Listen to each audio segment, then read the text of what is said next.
Hello everyone, welcome to knowledge mall. तो आज के डेली करंट अफेयर्स की सीरीज में हम लोग देखेंगे 6 फरवरी 2023 के करंट अफेयर्स को। और वीडियो में एंड तक बने रहें। वीडियो के एंड में आपको 5 फरवरी 2023 के करंट अफेयर्स का रिवीजन मिलेगा, जो कि आपको सभी कॉम्पिटिटिव एग्जाम के लिए काफ़ी हेल्पफुल होगा। तो चलिए देखते हैं आज का करंट अफेयर्स। क्वेश्चन है पहला कि पाकिस्तान के किस राष्ट्रपति का निधन एक लंबी बीमारी के बाद दुबई के एक अस्पताल में हो गया। आंसर है ऑप्शन बी, परवेज मुशर्रफ का। पाकिस्तान के पूर्व राष्ट्रपति परवेज मुशर्रफ का निधन एक लंबी बीमारी के बाद दुबई के एक अस्पताल में हो गया। वे 79 वर्ष के थे। जनरल मुशर्रफ वर्ष 2001 से 2008 तक पाकिस्तान के राष्ट्रपति रहे। उन्हें पूर्व प्रधानमंत्री बेनजीर भुट्टो और लाल मस्जिद के मौलवी की हत्या के मामलों में भगोड़ा घोषित किया गया था। जनरल मुशर्रफ वर्ष 2016 से दुबई में रह रहे थे। वर्ष 2007 में संविधान को निलंबित रखने के लिए उन पर राजद्रोह का मामला चल रहा था। जनरल मुशर्रफ का जन्म 11 अगस्त 1943 को दिल्ली में हुआ था। संघाई सहयोग संगठन के शीर्ष लेखा परीक्षा संस्थानों की छठी बैठक 6 फरवरी से कहां शुरू हो रही है। आंसर है ऑप्शन ए, लखनऊ में। संघाई सहयोग संगठन के शीर्ष लेखा परीक्षा संस्थानों की छठी बैठक 6 फरवरी से लखनऊ में शुरू हो रही है।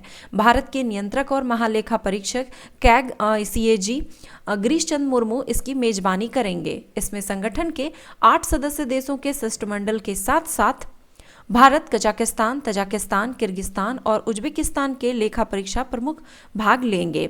बैठक में शामिल प्रतिनिधिगण यांत्रिक बुद्धिमत्ता, साइबर सुरक्षा और डिजिटल प्रौद्योगिकी पर विचार साझा करेंगे। हाल ही में जारी भ्रष्टाचार धारणा सूचकांक 2022 में दुनिया का सबसे साफ छवि वाला देश कौन सा है। आंसर है option B, Denmark. Transparency international द्वारा जारी रिपोर्ट 2022 के अनुसार डेनमार्क 90 अंकों के साथ सबसे शीर्ष स्थान पर है, जो कि यहाँ पे दिया गया है। 90 अंकों के साथ डेनमार्क एकदम पहले स्थान पर है तथा यह दुनिया का सबसे साफ छवि वाला देश है। तथा 87 अंकों के साथ फिनलैंड और न्यूजीलैंड दूसरे स्थान पर है। 180 देशों की सूची में सबसे अंतिम स्थान जो है 12 अंकों के साथ सोमालिया का है। भ्रष्टाचार धारणा सूचकांक 2022 में भारत का स्थान कौन सा है। आंसर है इसका ऑप्शन डी, 85वां स्थान। भ्रष्टाचार धारणा सूचकांक 2022 में 180 देशों की लिस्ट में भारत को 40 अंकों के साथ इस बार भी 85वें पायदान पर रखा गया है। भ्रष्टाचार के मामले में भूटान के बाद दक्षिण एशिया का दूसरा सबसे साफ सुथरी छवि वाला देश भारत है। दक्षिण एशिया में अफगानिस्तान सबसे ज्यादा भ्रष्ट देश है, जिसे इस इंडेक्स में 24 अंकों के साथ 150वें स्थान पर रखा गया है। 2027 के फुटबॉल एशिया कप की मेजबानी निम्नलिखित में से कौन सा देश करेगा। आंसर है ऑप्शन डी, सऊदी अरब। एशियाई फुटबॉल परिसंघ ने घोषणा की है कि किंगडम ऑफ सऊदी अरब ने 1956 में अपनी स्थापना के बाद से इतिहास में पहली बार वर्ष 2027 के एशियाई राष्ट्र कप की मेजबानी करेगा। तेलंगाना की राज्यपाल तथा पुडुचेरी की उपराज्यपाल कौन है। आंसर है option B, doctor Tamilisai Soundararajan. National ice hockey championship 2023 किसने जीता। आंसर है option C, ITBP। Leh Ladakh में IHAI national ice hockey championship 2023 के फाइनल में ITBP की टीम ने फाइनल में लद्दाख स्काउट्स को 1-0 के स्कोर से हराकर लगातार तीसरी बार चैंपियनशिप ट्रॉफी जीती। इस टूर्नामेंट का आयोजन ice hockey association of India द्वारा यानी कि IHAI द्वारा की गई थी। लेह लद्दाख में आयोजित यह इस प्रतियोगिता का 12वां संस्करण था। हरित ऊर्जा की सुचारू आपूर्ति सुनिश्चित करने के लिए केंद्र सरकार ने 2023-24 के बजट में कितने करोड़ रुपए के आवंटन की घोषणा की है। आंसर है ऑप्शन ए, 35,000 करोड़ रुपए की। प्रधानमंत्री 6 फरवरी 2023 को बेंगलुरु कर्नाटक में इंडिया एनर्जी IEW 2023 का शुभारंभ करेंगे। 6 से 8 फरवरी तक हो रहे IEW का उद्देश्य भारत की ऊर्जा संक्रमण की महाशक्ति के रूप में भारत की बढ़ती क्षमताओं का प्रदर्शन करना है। हरित ऊर्जा की सुचारू आपूर्ति सुनिश्चित करने के लिए निर्मला सीतारमण ने 2023-24 के बजट में 35,000 करोड़ रुपए के आवंटन की घोषणा की है। भारत ने किस देश के साथ मिलकर एक त्रिपक्षीय फ्रेमवर्क के तहत रक्षा, परमाणु ऊर्जा और प्रौद्योगिकी के क्षेत्रों में आपसी सहयोग के लिए एक महत्वाकांक्षी रोडमैप पेश किया? आंसर है ऑप्शन बी, फ्रांस और संयुक्त अरब अमीरात के साथ मिलकर। भारत, फ्रांस और संयुक्त अरब अमीरात ने 5 फरवरी 2023 को एक त्रिपक्षीय फ्रेमवर्क के तहत रक्षा, परमाणु ऊर्जा और प्रौद्योगिकी के क्षेत्रों में आपसी सहयोग के लिए एक महत्वाकांक्षी रोडमैप पेश किया, जिसमें तीनों देश सोलर और न्यूक्लियर ऊर्जा के क्षेत्र में मिलकर काम करेंगे।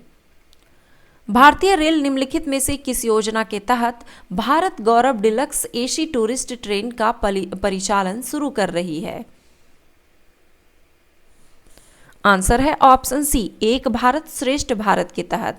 गुजरात की विरासत को दर्शाने के लिए इस रेल यात्रा को भारत सरकार की एक भारत श्रेष्ठ भारत योजना की भावना के अनुरूप डिजाइन किया गया है। इससे गुजरात के प्रमुख तीर्थ स्थलों और विरासत स्थलों यानी statue of unity, Champaner, Somnath, Dwarka, Nageshwar, Bet Dwarka, Ahmedabad, Modhera और पाटन की यात्रा इस यात्रा कार्यक्रम के प्रमुख आकर्षण होंगे। रेल यात्रा के इस पैकेज को महान स्वतंत्रता सेनानी सरदार वल्लभ भाई पटेल के जीवन पर आधारित एक भारत श्रेष्ठ भारत की भारत सरकार की योजना की भावना के अनुरूप डिजाइन किया गया है। रेल यात्रा के इस पैकेज का पहला ठहराव केवड़िया में रखा गया है, जहां स्टैच्यू ऑफ यूनिटी आकर्षण का केंद्र होगी। पूरी ट्रेन 8 दिनों की यात्रा के दौरान लगभग 3500 किलोमीटर की दूरी तय करेगी। In the line of fire a memoir किसकी आत्मकथा है? आंसर है ऑप्शन डी, परवेज मुशर्रफ। परवेज मुशर्रफ जब सत्ता में थे, यानी कि जब वो पाकिस्तान के राष्ट्रपति थे, तब उन्होंने अपनी आत्मकथा in the line of fire a memoir को लिखा था। तो अब 5 फरवरी 2023 के करंट अफेयर्स का हम लोग रिवीजन कर लेते हैं। प्रधानमंत्री श्री नरेंद्र मोदी 6 फरवरी 2023 को कहां भारत ऊर्जा सप्ताह 2023 का उद्घाटन करेंगे? तो बेंगलुरु में। केंद्रीय गृह एवं सहकारिता मंत्री अमित शाह ने 4 फरवरी 2023 को किस स्थान पर इफ्को नैनो यूरिया प्लांट का शिलान्यास किया? देवघर, झारखंड में। विश्व कैंसर दिवस 4 फरवरी 2023 को किस थीम के साथ मनाया गया? क्लोज द केयर गैप के साथ। वर्ल्ड वेटलैंड्स डे के लिए 2023 की विषय वस्तु क्या है? तो वेटलैंड रिस्टोरेशन। तटवर्तीय इलाके में मैंग्रोव के वनों को संरक्षण के लिए वित्त मंत्री ने केंद्रीय बजट 2023-24 में कौन सी योजना लाई? तो मिस्टी योजना। मॉर्निंग कंसल्ट की सूची में निम्नलिखित में से कौन 78% ग्लोबल लीडर अप्रूवल रेटिंग के साथ टॉप पर है? तो प्रधानमंत्री नरेंद्र मोदी। G20 की ऊर्जा संक्रमण कार्य समूह की पहली बैठक 5 से 7 फरवरी 2023 को कहां आयोजित किया जा रहा है? तो बेंगलुरु में। ऊर्जा मंत्रालय के सचिव आलोक कुमार ने 5 फरवरी 2023 को बेंगलुरु में आयोजित पहली एनर्जी ट्रांजिशन वर्किंग ग्रुप की बैठक में एक मीडिया ब्रीफिंग की अध्यक्षता किए।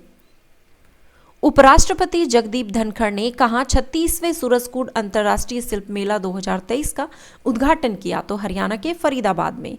अंतर्राष्ट्रीय मानव बंधुत्व दिवस किस तिथि को मनाया जाता है? तो 4 फरवरी को।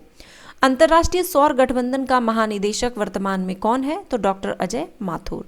तो ये थे आज के करंट अफेयर्स। आई होप कि वीडियो आपको पसंद आया होगा। वीडियो पसंद आया तो एक लाइक जरूर करें, कमेंट करें और अपने दोस्तों के साथ शेयर जरूर करें। साथ ही अगर चैनल पर नए हैं तो ये डेली करंट अफेयर्स सीरीज के वीडियो देखने के लिए सब्सक्राइब जरूर कर लें, बेल आइकन को भी प्रेस कर लें ताकि आपको वीडियो की नोटिफिकेशन मिलती रहे। धन्यवाद।